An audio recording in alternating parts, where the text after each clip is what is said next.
जा रहा है। तो मैं अनुमान कर पा रहा हूँ कि आप अपने कॉलेज के बहुत पॉपुलर स्टूडेंट हैं, है ना? लेकिन लड़कों ने ताली बजाई, लड़कियों ने नहीं बजाई है। थोड़ा ध्यान दो भाई। So this is how you make history interesting, हंसी मजाक करके। और मैं फिर भी आपके सवाल का जवाब देता हूँ। आपका सवाल दो है। न्यू एजुकेशन पॉलिसी में ये ऑप्शन है कि आप हिस्ट्री और फिजिक्स साथ में पढ़ सकते हैं, इज इट गुड और बैड? और दूसरा, how can I make history interesting? तो पहले सवाल का जवाब ये है कि मैं तो बहुत बहुत बड़ा समर्थक इस बात का हूँ, क्योंकि होता क्या है कि जब तक हमारा एजुकेशन इंफ्रास्ट्रक्चर कम था, अभी भी कमी है वैसे तो, अब स्कूल में बच्चों की चॉइसेस बहुत अलग अलग हैं। टीचर्स उतने हैं नहीं, क्लासरूम्स हैं नहीं। जब टीचर्स और क्लासरूम्स कम होंगे तो हमें मजबूर होना पड़ता है कि सारे बच्चे यही पढ़ेंगे।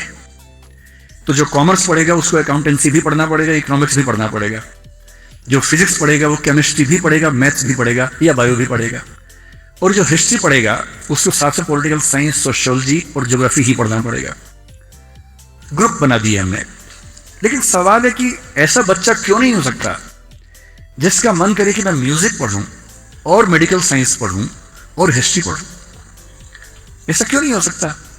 और मैं अभी अभी अप्रैल के महीने में अमेरिका में 2 यूनिवर्सिटीज में स्पीच देने गया था। उनमें से एक मिशिगन थी, एक येल थी। येल आप जानते होंगे। जब मैं येल यूनिवर्सिटी गया, 10-15 बच्चे दिन भर हमारे साथ थे। उनमें एक बच्ची थी, उसके सब्जेक्ट्स क्या थे पता है? यही मेडिकल साइंस और म्यूजिक। और वो क्लासिकल इंडियन म्यूजिक इतना अच्छा गाती थी। वो अमेरिकन सिटीजन है और मेडिकल साइंस में उतनी ही धुरंधर, उसको मेडिकल साइंस अच्छे से आता है और म्यूजिक के सुपर एक्सपर्ट है।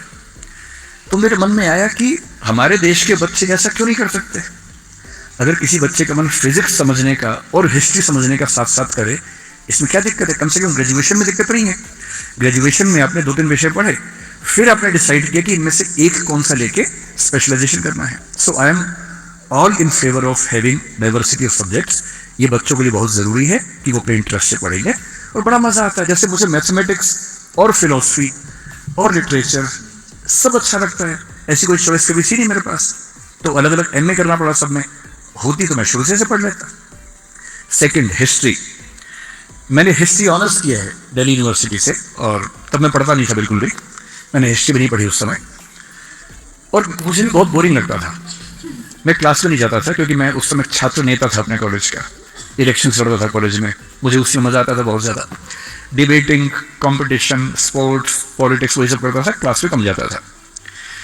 तो मैं 2-3 बार क्लास में गया ग्रेजुएशन में। मैंने हर टीचर को एक मौका दिया कि मैं क्लास में जाके बैठा 40 मिनट, रोक सको तो रोको। वो रोक ही नहीं पाए, फिर मैं गया ही नहीं कभी। तो मेरी कसौटी ये थी कि भाई तुम इतना अच्छा पढ़ाओ कि मेरा फिर आने का मन करे।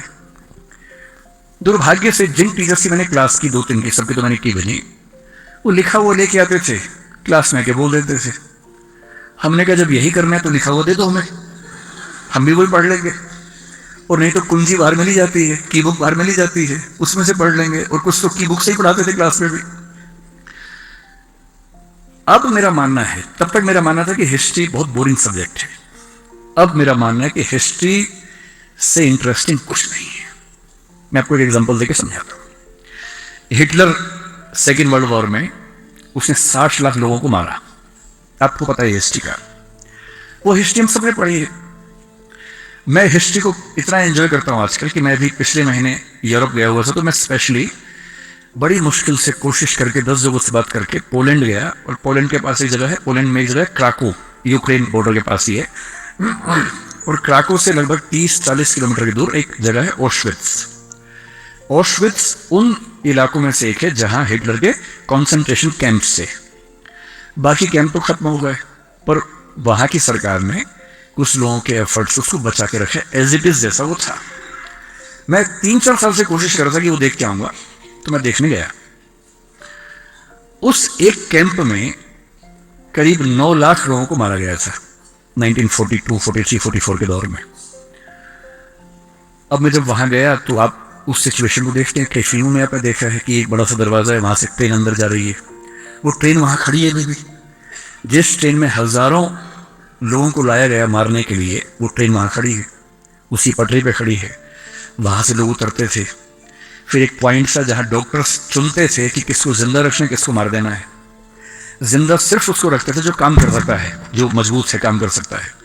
जो छोटा बच्चा है उसको मार देते थे, बूढ़े को मार देते थे। तो एक प्लेस मैंने देखा कि यहाँ से बच्चे बूढ़े एक तरफ जाएंगे, उनको मार दिया जाएगा, इधर जो जवान लोग काम करेंगे। फिर वो चैम्बर्स देखे जहाँ एक छोटे छोटे इलाके में 20-20 लोग सोते थे, दड़बे की तरह बंद होकर, जैसे पिंजरे होते वैसे रहते थे। उसके बाद मैंने एक जगह देखी वहीं जहां मेडिकल एक्सपेरिमेंट्स उनके ऊपर होते थे। और फिर एक कमरा देखा, आप देख के दंग रह जाएंगे।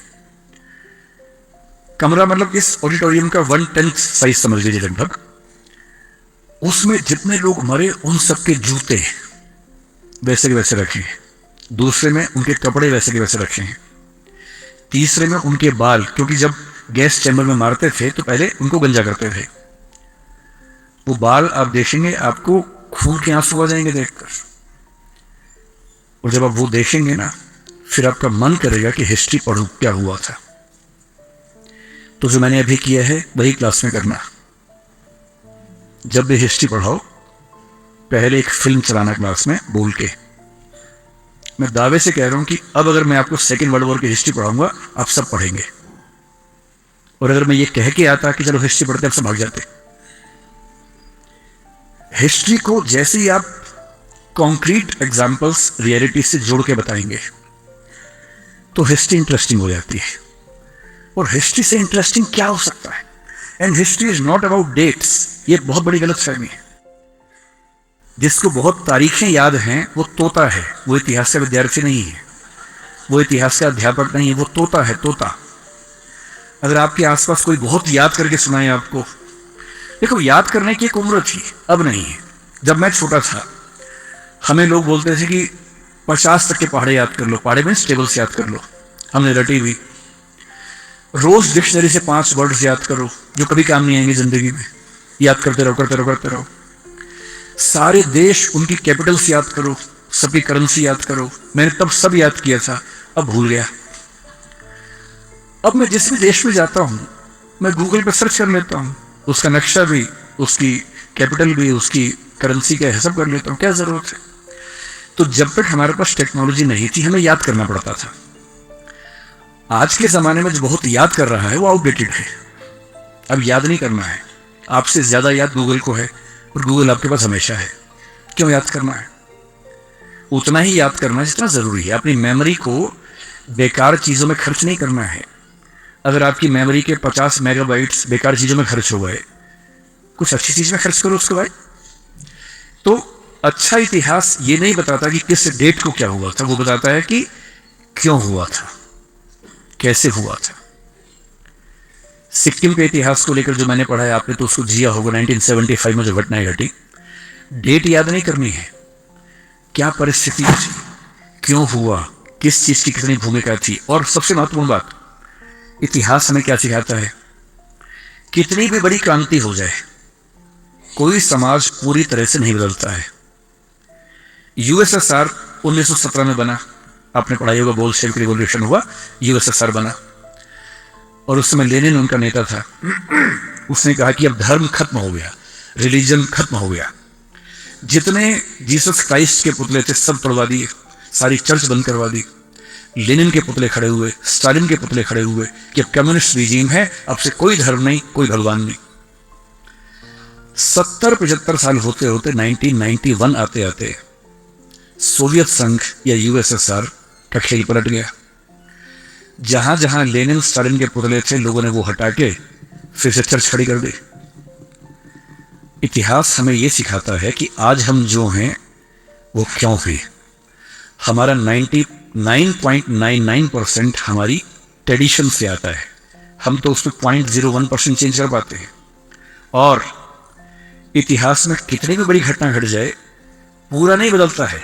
एक अच्छा इतिहासकार ये स्टडी करता है कि क्या बदला, क्या नहीं बदला, क्या कॉन्टिन्यूटी है, क्या चेंज है।